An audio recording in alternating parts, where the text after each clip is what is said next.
What's up everybody? Today we're going to be installing an AirDog lift pump. It's a 5G 165. I want to go ahead and eliminate the possibility of the CP4 going out and take a lot of stress off of it. It's not completely eliminating it, but it does take a lot of the stress off of it. So stay tuned to see what we do in this video. Let's go ahead and jump right into it.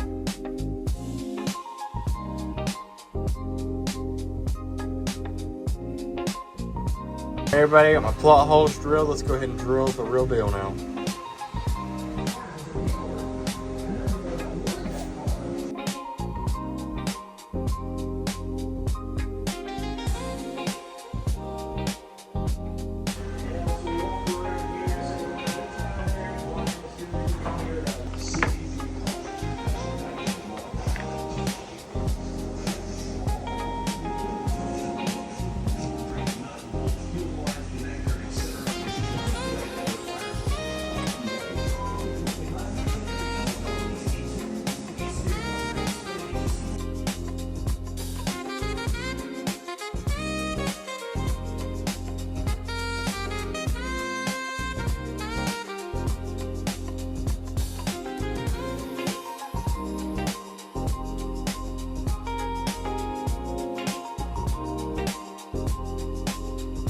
So I just got that fuel line disconnected. I've got my holes drilled and these went everywhere. So have you a rag or something ready, okay?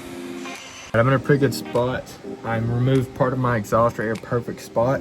Just took out a little section and that allowed me to get up in here. And I'm sitting on the ground right now and I can see exactly what I need to do up here. I was kind of worried about this because the drive shaft's in the way. But if your exhaust comes apart right there, perfect. There's my rock light wire. As you can see over there, the blue comes right up through here. You can see perfect. I mean, right here is a little tight, but I mean, besides that, I can see what I need to do. I just gotta do it. So anyways, let's get that disconnected. All right, buddy, I'm gonna take these filters off and put them on wicks. I decided to go with them. They just say they're better, so I'm gonna load them up.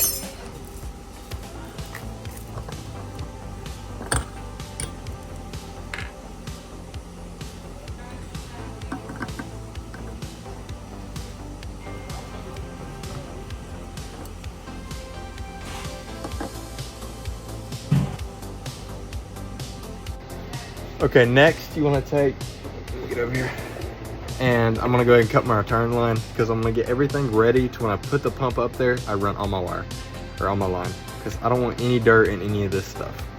I'm using this, I'm just easing it down into it. I cleaned it off with brake cleaner first, so you can see like right there. So we'll put this up in there, and we'll go from there. And there's little arrows on it too, so you know which way it goes, as you can see. Right here. Okay everybody, this is underneath the truck on the driver's side. You're gonna have two quick connect fittings.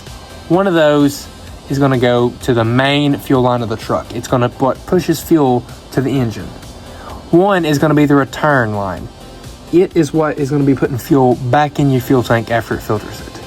That right there is gonna go to your filler neck. That's what we just cut out.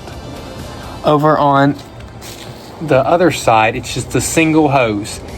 That is what sucks it out of your fuel tank. That is what we disconnected at the top. Everybody, this is what your filler neck is going to look like after you get all the connections back together. Everybody, I got that part done. It took me a little bit, but I had to go and loop, as you can see. It's not the prettiest, but it works. My hoses are safe. Everything still looks great. Okay, got everything. Let me go 0.5. Everything's plumbed up. Filters are loose, as you can see. That way, whenever I do turn the power on, now I just gotta wire my wire. I just run it along my rock light wire, so that should be fine. But we shall see. All right, everybody, this is my engine bay. See that relay right there? Yeah, that's for the lift pump.